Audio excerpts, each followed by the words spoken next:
So if you want to overcome self-doubt, that's the formula right there, man.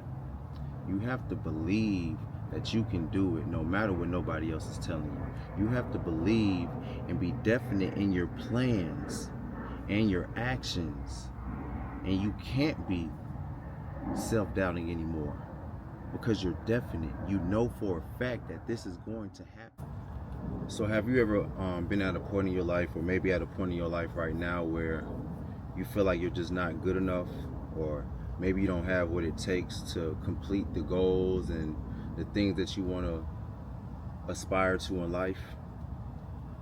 Or maybe you might be like me, where I've always had such big goals and big dreams and big ideas that sometimes it's like, okay, can I really accomplish those goals because they are so big? And a lot of times society wants us to put ourselves in these boxes, and they want us to fit in with the norm, go to college or go to the military or play sports. They want you to fit into that perfect little box, right? So when you have big ideas, sometimes it starts to feel like, that self-doubt comes in, is what I'm getting at. And in this video, I actually want to share with you something that I learned how to overcome the feeling of self-doubt. But not only do I want to show you how to overcome it, but I want to give you a resource to help you overcome, which would be a book that I highly recommend. It's Napoleon Hill, Outwitting the Devil. Now, if you don't know who Napoleon Hill is, he actually wrote the book Think and Grow Rich, which most people should know about. And he actually called self-doubt the devil's favorite tool to use. And I'm going to break down why, giving some references from this book, and how you can actually overcome having those feelings of self-doubt, because you're not alone. I've been there, and I'm pretty sure there's a lot of people who have been there in life. So before I get into the lesson, the whole point of the book, so you know, is Napoleon Hill is having a conversation with the devil, getting him to confess how he does what he does, in a sense. So what he says is, my greatest weapon, and this is the devil answering Napoleon Hill's question, my greatest weapon over human beings consists of two secret principles, which I gain control of their minds. I will speak first of the principle of habit, through which I silently enter the minds of people. By operating through this principle, I establish the habit of drifting. When a person begins to drift on any subject, he or she, I would say, is headed straight towards the gates of what you earthbound call hell. So now you might be asking yourself what a drifter is. So that's exactly what Napoleon Hill tells him to explain. I can best define drift by saying that people who think for themselves never drift, while those who do little or no thinking for themselves are drifters. A drifter is one who permits himself to be influenced and controlled by circumstances outside of his own mind. He would rather let me occupy his mind or her mind to do his or her thinking than to go to the trouble of thinking for themselves. A drifter is one who accepts whatever life throws in their way without making a protest or putting up a fight. A drifter is one who is too lazy mentally to use his or her own brain. That is the reason I can take control of people's thinking and plant my own ideas into their minds. So think about the power of that. When you are living life aimlessly, being influenced by others who probably didn't accomplish what they wanted to accomplish in their life, so they're putting ideas and thoughts in your head on why you can't accomplish what you want to accomplish in your life, and have to fit into this box that society wants to put us in, instead of going out and fulfilling that purpose that you have within you that you want to do. It causes us to drift through life. And if you just think about that for a moment, it's so true, because a lot of people we're existing, not living. We're not thriving. We're not doing the things that we were put here to do. because we've been putting ourselves in these boxes. So the first thing to overcoming self-doubt is to have awareness that, look, I'm not supposed to be here just drifting through life. Which comes to the next point that I want to read to you, which comes to definiteness of purpose. So Napoleon Hill asked him, like, okay, well, what's definiteness of purpose? What does that mean, definiteness of purpose? Explain that. And this is what answer he got. I may as well tell you that any human being who can be definite in his aims and plans can make life hand over whatever is wanted. So to me that says, as long as you're sure and confident about your plans and your aims in life, life will hand you whatever. He also says, once any person learns the power of his or her own thoughts, they become positive and difficult to subdue. As a matter of fact, I cannot control any human being who discovers and uses the principle of definiteness. So think about the power of that statement. This is here the devil saying that the devil can have no control. And to me, the devil just means a negative aspect in life. Any negative aspect in life, you can associate that and say it's the devil, and God is all the positive aspects in life. That's the easiest way I can break it down in my mind. So it's the negative aspect in life saying that I cannot control any human being who discovers and uses the principle of definiteness. But once any person hesitates, procrastinates, or becomes indefinite about anything, he or she is just one step removed from my control.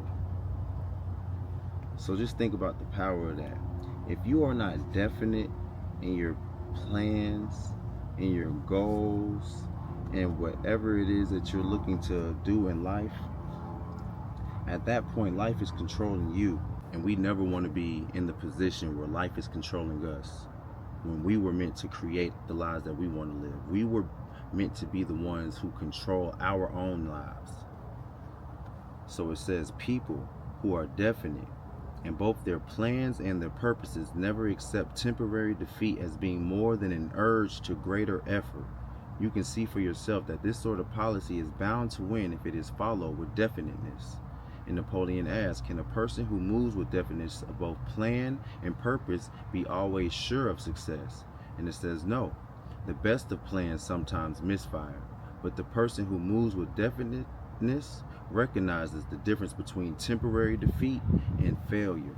When plans fail, he substitutes others and does not change his purpose or her purpose. He perseveres. Eventually, they find a plan that succeeds. So if you want to overcome self-doubt, that's the formula right there, man. You have to believe that you can do it no matter what nobody else is telling you. You have to believe and be definite in your plans and your actions. And you can't be self-doubting anymore because you're definite. You know for a fact that this is going to happen, and you're willing to do whatever it takes, and you're going to keep doing it, because just like it says, just because you are temporarily defeated or something didn't work does not mean that you have failed. The only time that you ever fail at anything in life is if you stop trying and you give up.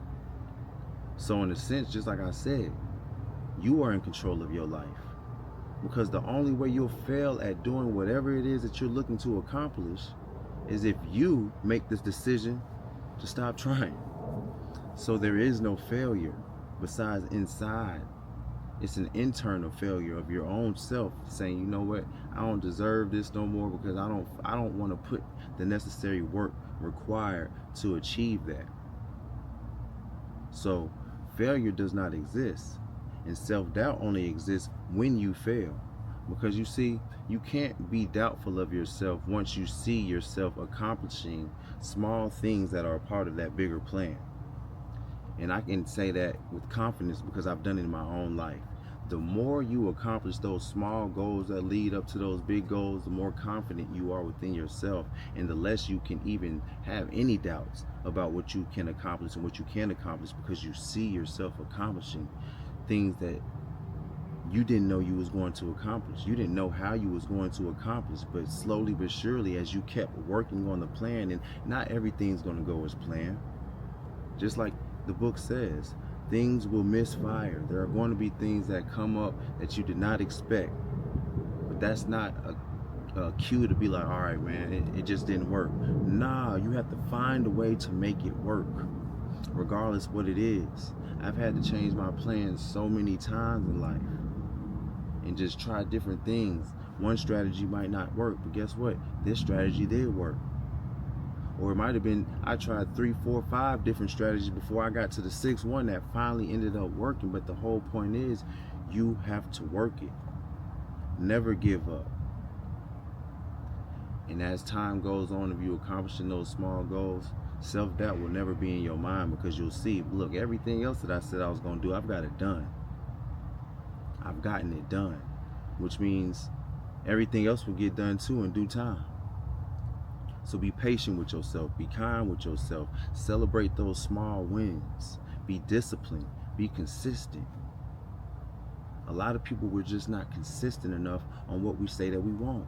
You say that you want something, you say you want to accomplish something. What action steps are you taking on a daily basis to get there? Because I see a whole lot of people struggling with the same thing. They say they want to do something, and then I look at their idle time or their free time that they have, and they're not putting any action or efforts towards what they say they want. They're on social media scrolling, they playing video games, they're going out to clubs, they partying. That's not gonna get you the millionaire status. That's not gonna get the business growing. That's not gonna get that whatever it is you want to accomplish. The actions aren't lined up because you're not moving with definiteness of purpose. You're drifting through life with all these distractions that they got going on, making somebody else rich because you fail to lock in, because you fail to be disciplined. So we have to be real with ourselves and start to understand that we are in full control at all times. So whatever plan that it is, make that plan and work it until the plan works. And that's how you overcome self-doubt. Get this book, man. There's so many principles, and I'm probably going to teach other lessons from this book because the contents of it are so powerful when you actually read and understand that, man, I can have whatever I want. So I'll drop the link for this book so that way you can get it, read it, and apply the principles that it's speaking on, man, because we are truly able to accomplish whatever we want in this life. But first, it starts with that mindset.